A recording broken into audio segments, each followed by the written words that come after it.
अल्लाहू अकबर, मेरे बैग में बम है, तुम सब मारे जाओगे। और यह कह के वो चिल्लाने लगा। फ्लाइट रुक गई, रनवे पर ही एकदम से ब्रेक लग गया और सब घबरा गए। तमाम यात्रियों की जान सूख गई। वो अपनी सीट पर ही छिपने की कोशिश करने लगे। यह वाकया वाराणसी में हुआ। महात्मा गांधी को गोलियों से छलनी करने के बाद में नारायण आपते चिल्लाता है अल्लाहू अकबर, और लोग सोचते हैं मुसलमानों ने गोली मार दी गांधी जी को। उधर इसी तरीके से किसी का नाम लेकर के, किसी धर्म का नाम लेकर के कुछ करके इस तरह से क्राइम किए जा रहे हैं। अब तो यह भी होने लगा है, जय भीम बोलने पर मारा जाता है, पीटा जाता है, अधमरा कर दिया जाता है या मार डाला जाता है। यह भी हो रहा है कि डॉक्टर भीमराव अंबेडकर की प्रतिमाएं जगह जगह तोड़ी जा रही हैं, उनको अपमानित किया जा रहा है। यानी दलित निशाने पर है, मुस्लिम निशाने पर है। और ये सब निशाने पर क्यों? क्योंकि इसके पीछे एक बड़ा इतिहास है। इतिहास है कि अंग्रेजों ने राज करने के लिए हिंदू मुसलमानों को खूब लड़ाया, जमकर लड़ाया। उसी से भारत दो टुकड़े हुआ। और जब भारत टुकड़े हुआ तो उसके बाद भी उन्होंने देखा कि 80% भारत तो एक साथ खड़ा है, 560 रियासतें भारत के साथ आ गई। उसे बर्दाश्त नहीं हो रहा है। वो भी सेकुलर कंट्री बन गया और बर्दाश्त नहीं हो रहा है। पे होता तो पाकिस्तान की तरह भारत भी बर्बाद होता। तो अब इंग्लैंड की धरती पर, ब्रिटेन की धरती पर वही पाकिस्तानी मुस्लिम मुस्लिम और हिंदुस्तानी हिंदू हिंदू करके जिस तरह से बवाल कर रहे हैं, वहां पर नफरत का खेल कर रहे हैं, पिछवाड़ा दिखा रहे हैं और न जाने क्या क्या कर रहे हैं। गुजराती एक बुढ़ा बोतल लेकर के जिस तरीके से अपने पिछवाड़े दिखाता है, आप सोचेंगे कि इंग्लैंड में जाकर के भी वो जाहिल ही रह गया। तो ऐसी स्थिति में हालांकि वहां की पुलिस सबक भी सिखाती है, लेकिन इस तरह की घटनाएं करके वो उसी ब्रिटेन की, उसी अंग्रेजी हुकूमत की इच्छा को पूरा कर रहे हैं। जो बात कही थी वहां के प्रधानमंत्री विंस्टन चर्चिल ने कहा था कि एक दिन भारत के लोग में इतने मक्कार राजनीतिज्ञ होंगे, राजनेता होंगे कि वो यहाँ की जनता को छोटी छोटी बातों पे लड़ाएंगे और लड़ा के यह जनता लड़ेगी और यह देश खंड खंड में टुकड़े टुकड़े हो जाएगा और बर्बाद हो जाएगा, फिर से गुलाम हो जाएगा। जी हां, वही तो हो रहा है और वही हमें दिखाई दे रहा है। आप याद करिए, गोलमेज सम्मेलन के दौरान हमारे देश का एक मुस्लिम स्कॉलर जो वहां ब्रिटेन में पढ़ा करता था, सबसे पहली बार जिन्ना को उसी ने सुझाया था और उसी ने ही पाकिस्तान शब्द दिया था। पाकिस्तान नाम ही उसने दिया था, वह रहमतुल्लाह। और आज वह पाकिस्तान जिस भी हालत में है आपके सामने, लेकिन हिंदुस्तान को पाकिस्तान से भी बदतर बनाने की साजिश रची जा रही। और जब यह साजिश रची जा रही हो, लगातार ये सब घटनाएं हो रही हो, निश्चित रूप से चिंताजनक होता है। मैं इसलिए कह रहा हूं कि पाकिस्तान की आईएसआई सीआईए के साथ मिलकर लंबे अरसे से यह साजिश कर रही है कि भारत के अंदर सांप्रदायिक तनाव बना रहे, यहां सांप्रदायिक दंगे होते रहे, एक दूसरे के मन में एक दूसरे के समुदाय के लिए नफरत रहे। और इस काम को बढ़ाने का यहां जिम्मा उन्हीं लोगों ने उठाया है जो उस समय अंग्रेजों के पिट्ठू हुआ करते थे, मुखबिर हुआ करते थे। वही कथित हिंदूवादी जो हिंदू महासभा थी, जो इनके वीर सावरकर की होती थी, हमारे नहीं, हमारे लिए तो माफी वीर ही है। और उसके बाद में उसी आरएसएस से पोषित होती थी। वो जनसंघ के लोग होते थे जो तोड़ना चाहते थे। याद करिए 1946-47 की घटनाएं कि कैसे बंगाल में श्यामा प्रसाद मुखर्जी हिंदू मुस्लिमों के बीच में लड़ाई करा रहा था, उधर जिन्ना की टीम मिलकर के लड़ाई करा रही थी, इधर आरएसएस का जो जम्मू में था वो माधवन किस तरीके से वहां पर लड़ाई करा रहा था और जिस तरीके से मुस्लिमों के ऊपर अत्याचार करा रहा था। तो इन सब घटनाओं ने जो हालत करी इस देश को, दंगे फसाद और सब में फंसाया, देश को बर्बादी में ढकेला, लेकिन उस समय इतने समझदार थे कि उन्होंने अपनी पटुता से संभाला, देश को जोड़ा और बनाया और एक किया। लेकिन ये तो वही थे ना। तो आप इससे समझ सकते हैं कि क्या क्या खेल चल रहे थे। चलिए, जब ये सारे खेल चल रहे हो तब क्या हो रहा है उसको आप समझ लीजिए। ताजी सी घटना है कि वाराणसी से बेंगलुरु फ्लाइट जा रही थी। उस फ्लाइट में एक लड़का निशांत नाम का सवार था जो वास्तव में कनाडा में रहता है और शायद कैनेडियन सिटीजन है। तो वो अचानक एकदम से शोर मचाता है फ्लाइट जब रनवे पर दौड़ चलती है कि मेरे अल्लाहू अकबर, मेरे पास मेरे बैग में बम है, मेरे पास बम है, मैंने छिपाया हुआ है, तुम सब मरोगे। आप सोचिए, उसमें 95% यात्री वो थे जो बाबा विश्वनाथ के वाराणसी में दर्शन करने आए थे। वह खुद दर्शन करने आया था, लेकिन उसने यह स्थिति पैदा की। फ्लाइट आनन फानन में रोकी गई, किसी तरीके से लोग डरे कांप रहे थे, तमाम सारे लोगों की स्थिति खराब हो गई।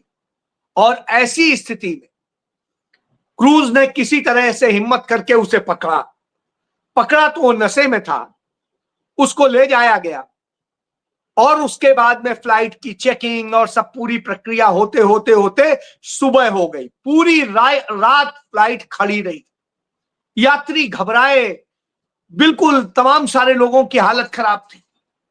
अगले दिन फ्लाइट उड़ सकी। तो अब आप समझ लीजिए, ये साजिशें रची जाती हैं जैसे गांधी के समय में रची गई थी, इसलिए कि जब नारायण आपटे चिल्लाया अल्लाहू अकबर तो उससे यही भ्रम फैला कि मुसलमानों ने मारा, यह तो एक भला हो।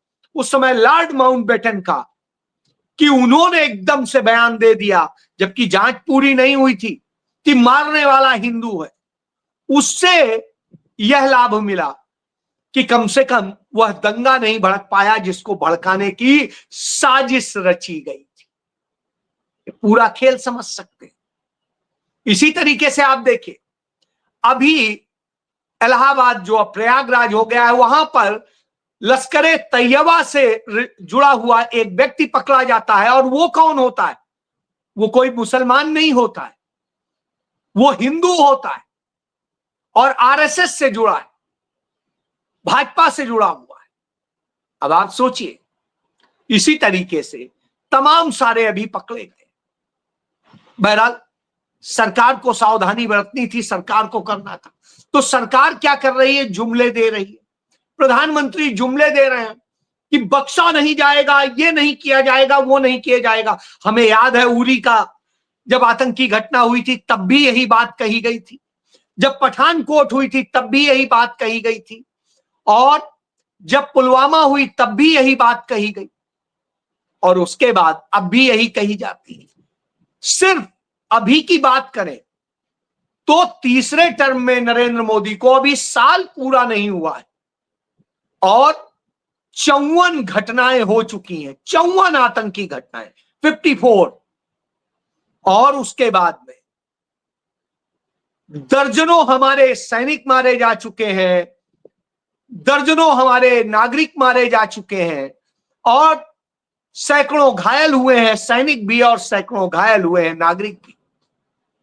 और हालत तो यह हो गई है कि कुपवाड़ा में इस घटना के बाद अभी आतंकियों ने चुनौती देते हुए, भारत सरकार को चुनौती देते हुए, क्योंकि वहां पर पुलिस, सेना, आईबी, जो भी एजेंसीज हैं, सब नरेंद्र मोदी अमित शाह के अंडर आती है। एलजी उनको डायरेक्शन देते हैं, सीमा सुरक्षा बल से लेके सब। तो रक्षा मंत्रालय, गृह मंत्रालय, प्रधानमंत्री सीधे जिनके अधीन है, वो उनको चुनौती दी जा रही है। और उसमें जो हिंदुओं के पक्ष में बोलने वाले, उन्हें बचाने वाले, जो वहां के स्थानीय नागरिक थे, गुलाम रसूल मागरे, उनको गोलियों से भून डालते हैं आतंकी। और यही नहीं, वहां जिन मुसलमानों ने हिंदुओं को बचाने के लिए अपनी जी जान लगाई, उनको अब धमकियां आ रही, दर्जनों लोगों को धमकियां आ रही हैं कि आपको मार दिया जाएगा, आपको ये कर दिया जाएगा। लेकिन हमारी सरकार बस ये कह रही। आज तक हम यही सुनते चले आ रहे हैं पिछले 11 साल से। एक सुना था हमने कि एक के बदले 10 सिर लाएंगे। 10 सिर तो भूल जाइए, आप एक सिर भी नहीं ला पाए। हालत यह है कि जिस तरीके से घटनाएं लगातार हो रही हैं, अब तक हजारों लोग वहां मारे जा चुके हैं सिर्फ इस 11 साल। ऐसी स्थिति में यदि सरकार को शर्म नहीं आ रही है तो निश्चित रूप से दुखद है। और यह तब है जब यही कह के वहां अनुच्छेद 370 खत्म किया गया, यही कह के जो है नोटबंदी की गई, यही कह के और तमाम एक्शन किए गए, इंटरनेट और तमाम सेवाएं जो लोगों के हक थे वो सब खत्म किए गए, राष्ट्रपति शासन लगा, सब कुछ हुआ, केंद्र शासित सूबा बना दिया गया, 2 टुकड़े में कर दिया गया, बावजूद यह हो रहा है, तब आप क्या कहेंगे? तो यह स्थिति हो तो आप समझ लीजिए हमारी सरकार क्या कर रही है। उधर पाकिस्तान हमको लगातार धमकी दे रहा है। बिलावल भुट्टो जिस तरीके से कह रहा है, जैसे उसके पिताजी कहा करते थे जुल्फिकार अली भुट्टो कि पाकिस्तान भारत से 1000 साल तक लड़ेगा, वही स्थिति अब वो कह रहा है। तब इंदिरा गांधी थी, उन्होंने जवाबी किया था और तोड़ के उन्हीं से सिग्नेचर करवाया था सिमले समझौते पर, और उनसे ही मनवा लिया था।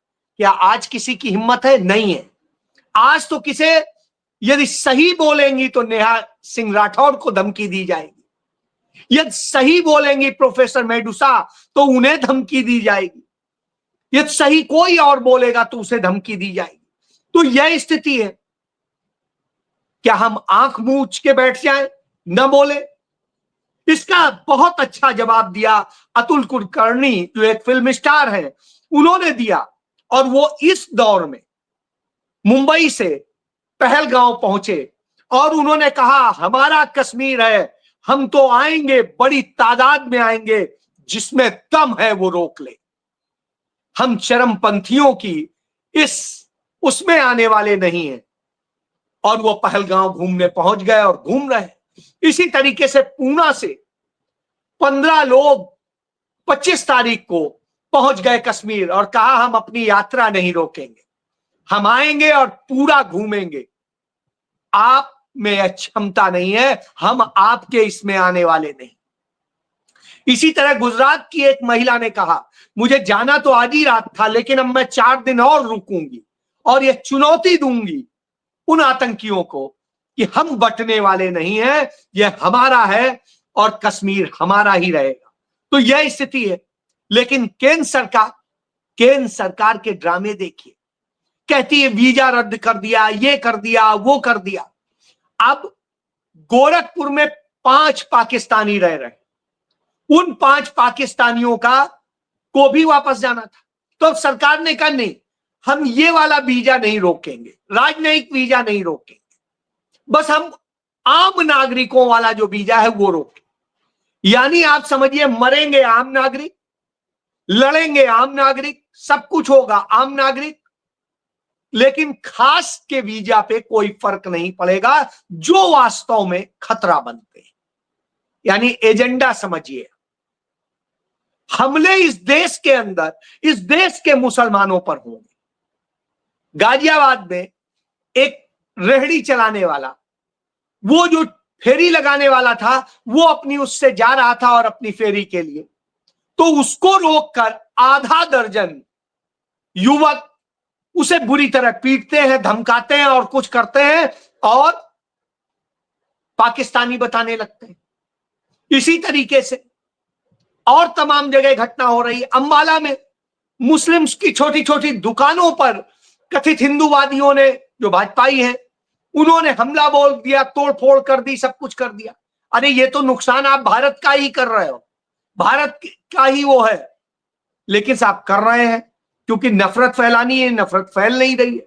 इसके बाद में इसी तरीके से आप देखिए जो हो रहा है, जो जिस तरीके से नफरत फैलाई जा रही है उससे लगातार हो रहा है। जयपुर में वहां भाजपा का विधायक जाके मस्जिद के अंदर उसकी सीढ़ियों पर तमाम ऐसे कृत्य करता है और उसके बाद में नारे लगाता है, तो आप क्या कहेंगे? ये पूरी तरीके से फैलाया जा रहा है, ये फैलाया जा रहा है कि तुम आतंकवादी हो, तुम ये हो, हम 26 का बदला 2600 से लेंगे, 26,000 से लेंगे। पहलगाम के बाद इस तरह की धमकियां दी जा रही हैं और इस तरह से हो रहा है। तो अब आप समझ लीजिए कि यह किया क्या जा रहा है। यह काम वही किया जा रहा है जो अंग्रेज चाहते थे, जो अंग्रेजों की इच्छा थी, और इसीलिए इस तरह के अटैक हो रहे हैं। दूसरी तरफ अलीगढ़ में एक युवक जय भीम बोल देता है तो कथित तौर पे अपने आप को ठाकुर, जो तमाम तरह से राजपूत और न जाने क्या क्या बोलते हैं, और करणी सेना और जाने क्या, वो हमला बोल देते हैं, बुरी तरीके से उसे मारते हैं, मरणासन्न कर देते हैं जय भीम बोलने से उन्हें तकलीफ। इसी तरीके से आगरा में मुस्लिम के ऊपर धमकाया जा रहा है, उनकी बस्तियों में गंदे गंदे नारे लगाए जा रहे हैं, और वहां पर जो दलित सांसद हैं जिन्होंने राणा सांगा का सच बताया था, उनके काफिले पर हमला हो जाता है। आप सोचिए, जिनको इतनी धमकी दी गई थी उनको सुरक्षा नहीं दी जाएगी, अंबानी को दी जाएगी सरकारी सुरक्षा, अडानी को दी जाएगी, ऐसे कुछ पूंजीपतियों को दी जाएगी, लेकिन जो देश का सांसद है उसको नहीं। उधर आप देखिए इसी तरह से और भी तमाम लोगों पे हो रहा है। इलाहाबाद में मूर्ति तोड़ डाली जाती है डॉक्टर अंबेडकर की, एटा में तोड़ डाली जाती है, और भी जगह कई जगह घटनाएं हो रही हैं, लगातार हो रही हैं। अब आप सोचिए, जो काम प्रधानमंत्री को करना था कि उन्हें कश्मीर जाकर के और पुलवामा जाकर के और पहलगांव जाकर के और वहां पर एक संदेश देना चाहिए था, तो वो तो हिम्मत ही नहीं जुटा पाए। वो उसके पहले ही नहीं जुटा पाए थे, जो 19 तारीख को उनका शेड्यूल था 19 अप्रैल को जाने का, क्योंकि इंटेलिजेंस ने इनपुट दे दिए थे कि इस तरह की घटनाएं हो सकती हैं। तो वो तो डर के मारे नहीं गए, लेकिन जनता को मरने के लिए छोड़ दिया, क्योंकि उससे वही नैरेटिव बनाना था। और यही काम और भी जगह हो रहा है। तो बैठ के एयर कंडीशन में नैरेटिव बना लेंगे, लेकिन जनता के साथ खड़े होने की हिम्मत नहीं। राहुल गांधी बोलेंगे, सच बताएंगे तो उससे घबराएंगे, मीडिया को इंस्ट्रक्शन जारी होगा कि उनकी खबर न दिखाई जाए उनको और वो न किया जाए। अब आप समझ लीजिए किस स्थिति में यह सरकार, इतनी कायर सरकार, क्या आप सोच सकते थे? कभी नहीं। आप याद करिए, पिछले 8 साल पहले इन्होंने कहा था कि जब उरी का घटना हुई थी कि हम सिंधु का पानी रोक देंगे, ये कर देंगे और जाने क्या क्या। फिर उसके बाद 2019 में हमने यही सुना, तब भी खूब खबरें हुई, और अब सुन रहे हैं निलंबित कर दिया, जैसे टोटी है बंद कर देंगे और पानी बंद हो जाएगा। उसकी व्यवस्था तब से लेके अब तक नहीं करी। तो वो भले पानी में प्यासा मरे न मरे, गुजरात से मैं अभी अभी लौटा हूं और देख के आया हूं बनासकांठा और उस इलाके में पानी के लिए लोग तरस रहे हैं, किलोमीटरों तक जाते हैं तब पानी लेते हैं, वहां तरस रहे। पाकिस्तान में तरसेंगे नहीं तरसेंगे अलग विषय, लेकिन यहां जरूर तरस रहे।